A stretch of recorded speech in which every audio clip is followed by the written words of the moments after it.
आज हम hash function का अभ्यास करने वाले हैं। सबसे पहले तो हमें यह समझना पड़ेगा कि इंटीग्रिटी का मतलब क्या होता है। इंटीग्रिटी का मतलब ये होता है कि अगर सपोज हमारे पास कोई डेटा है जिसके कुछ ऑथराइज्ड मेंबर्स है, तो इंटीग्रिटी ये कहता है कि ये जो ऑथराइज्ड मेंबर्स है इस डेटा के, सिर्फ और सिर्फ यही मेंबर्स इस डेटा को चेंज या मॉडिफाई कर सकते हैं। इन ऑथराइज्ड मेंबर्स के अलावा कोई भी दूसरा इंसान इस डेटा को चेंज या मॉडिफाई नहीं कर सकता। और अगर किसी दूसरे इंसान ने या किसी अनऑथराइज्ड इंसान ने इस डेटा को चेंज या मॉडिफाई किया, तो इसका मतलब this data has no more integrity in it. ठीक है, तो बेसिकली इस चीज़ को इंटीग्रिटी कहा जाता है। अब बहुत बार क्या होता है, बहुत बार एक इंसान के लिए या किसी ग्रुप ऑफ पीपल के लिए या किसी ऑर्गेनाइजेशन के लिए डेटा की इंटीग्रिटी बहुत ज़्यादा इंपॉर्टेंस रखती है, और इसी चीज़ के लिए या एक डेटा की इंटीग्रिटी इंटैक्ट रखने के लिए हैश फंक्शंस का इस्तेमाल किया जाता है। ठीक है, अब सबसे पहले हम ये देखते हैं कि एक डेटा की इंटीग्रिटी इंटैक्ट रखने के लिए हम फिजिकल या रियल दुनिया में क्या करते हैं। इमेजिन करो कि तुम एक यूनिवर्सिटी के अंदर या बेसिकली किसी कॉलेज के अंदर पढ़ रहे हो। तो अगर तुम किसी कॉलेज के अंदर पढ़ रहे हो तो यूनिवर्सिटी से तुम्हें कभी ना कभी कोई सर्कुलर मिला होगा, ये बताते हुए कि फॉर एग्जांपल तुम्हारा जो एग्ज़ाम होने वाला है अभी, इस एग्ज़ाम का ये टाइम टेबल है। ठीक है, तो अभी जो सर्कुलर यूनिवर्सिटी से तुम्हें मिलता है, उस सर्कुलर के नीचे गवर्नमेंट का स्टैम्प होता है, या जो भी ऑथराइज्ड इंसान है जिसने वो सर्कुलर प्रोड्यूस किया है, उस ऑथराइज्ड इंसान की सिग्नेचर होती है। तो अभी वो स्टैम्प देख के या वो सिग्नेचर देख के तुम इस बात को कंफर्म कर सकते हो कि उस डेटा को या उस सर्कुलर को किसी ने भी चेंज या मॉडिफाई नहीं किया है। ठीक है, तो बेसिकली यहाँ पे वो जो सिग्नेचर है या वो जो स्टैम्प है या वो जो फिंगरप्रिंट है, वो उस डेटा की इंटीग्रिटी इंटैक्ट रखने के लिए या मेंटेन करने के लिए मदद करता है। ठीक है, तो ऐसा तो अब हम रियल या फिजिकल दुनिया में कर रहे हैं, बट डिजिटल दुनिया में तो हम फिंगरप्रिंट नहीं लगा सकते, या डिजिटल दुनिया में तो हम साइन नहीं कर सकते फिजिकली, या डिजिटल दुनिया में तो हम कहीं स्टैम्प नहीं लगा सकते फिजिकली। तो डिजिटल दुनिया में एक डेटा के इंटीग्रिटी को मेंटेन करने के लिए या इंटैक्ट रखने के लिए हम क्या करेंगे, तो ऐसे सिचुएशन में हैश फंक्शन का इस्तेमाल किया जाता है। ठीक है, अब हैश फंक्शन कैसे काम करता है ये हम देखते हैं। राइट, देखो, एंड वन मोर थिंग, अगर तुम्हें यहाँ पे हैश फंक्शन कैसे काम करता है नहीं समझ में आ रहा है, दैट्स टोटली फाइन। बाद में हम इसी प्रोसेस को और ज़्यादा अच्छे से समझने वाले हैं, तो आपको तब और ज़्यादा अच्छे समझेगा, तो उसका टेंशन नहीं लेना है इसी वीडियो में। ठीक है, अब देखो, मान लेते हैं कि तुम्हारे पास एक मैसेज है, डेटा है, मैसेज है, जो भी समझ लो। बेसिकली अब मान लेते हैं कि तुम्हारे पास एक मैसेज है। अब इस मैसेज के ऊपर तुम हैश फंक्शन का इस्तेमाल करते हो। ठीक है, जब तुम इस मैसेज के ऊपर हैश फंक्शन का इस्तेमाल करते हो तब तुम्हें एज एन आउटपुट एक मैसेज डाइजेस्ट मिलता है। अब इसको तुम मैसेज डाइजेस्ट भी कह सकते हो, हैश भी कह सकते हो, हैश वैल्यू भी कह सकते हो। राइट, तो बेसिकली इस मैसेज के ऊपर तुमने हैश फंक्शन अप्लाई किया, और हैश फंक्शन अप्लाई करने के बाद तुम्हें इस मैसेज के लिए एक मैसेज डाइजेस्ट मिल गया। राइट, मैं मैसेज डाइजेस्ट कह रहा हूँ। ओके, अब इन फ्यूचर इसी हैश फंक्शन का इस्तेमाल तुम कर सकते हो इस मैसेज या डेटा की इंटीग्रिटी चेक करने के लिए।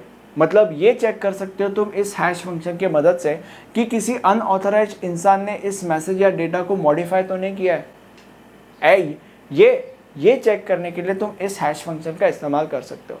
अब तुम्हारे मन में सवाल आ रहा होगा कि कैसे। ओके, अब हम इस प्रोसेस को और ज़्यादा डिटेल में समझते हैं और तुम्हें इस कैसे का भी आंसर मिल जाएगा। देखो, तो यहाँ पे तुम्हारे पास एक मैसेज था, इसके ऊपर तुमने हैश फंक्शन अप्लाई किया और तुम्हें इस मैसेज के लिए एक मैसेज डाइजेस्ट मिल गया। ओके, अब तुमने ये जो मैसेज है और उस मैसेज का ये जो मैसेज डाइजेस्ट है, ये मैसेज डाइजेस्ट और ये मैसेज किसी को सेंड कर दिया। ठीक है, अब जिसको भी तुमने सेंड कर दिया उस इंसान ने इस मैसेज को और इस मैसेज डाइजेस्ट को अपने कंप्यूटर में स्टोर कर दिया। तो क्या मैं इस मैसेज डाइजेस्ट को एक स्टोर्ड मैसेज डाइजेस्ट कह सकता हूँ? कह सकता हूँ।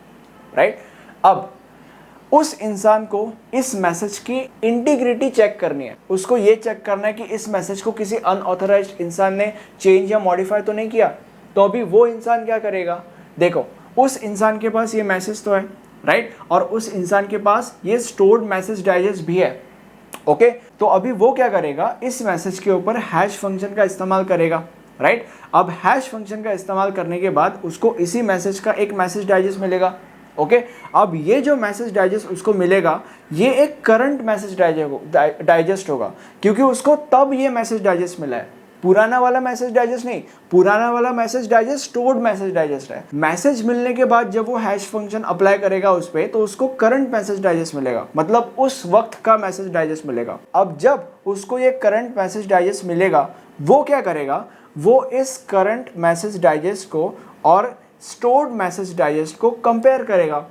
अगर दोनों सेम है, इफ सेम यस, तो इसका मतलब ये होगा कि जो मैसेज है वो किसी ने भी चेंज नहीं किया है। और अगर करंट मैसेज डाइजेस्ट और स्टोर्ड मैसेज डाइजेस्ट सेम नहीं है, तो इसका मतलब जो मैसेज है वो किसी अनऑथराइज्ड इंसान ने चेंज किया है। ठीक है, तो बेसिकली हैश फंक्शन इस तरीके से काम करता है। अब जो भी चीज़ें हमने पढ़ी है, उन चीज़ों के अंदर तुम्हें 4 से 5 बहुत ही ज़्यादा इंपॉर्टेंट चीज़ें समझने की ज़रूरत है। सबसे पहली चीज़, ये जो पूरा का पूरा प्रोसेस है, इस प्रोसेस को हम हैशिंग कहते हैं।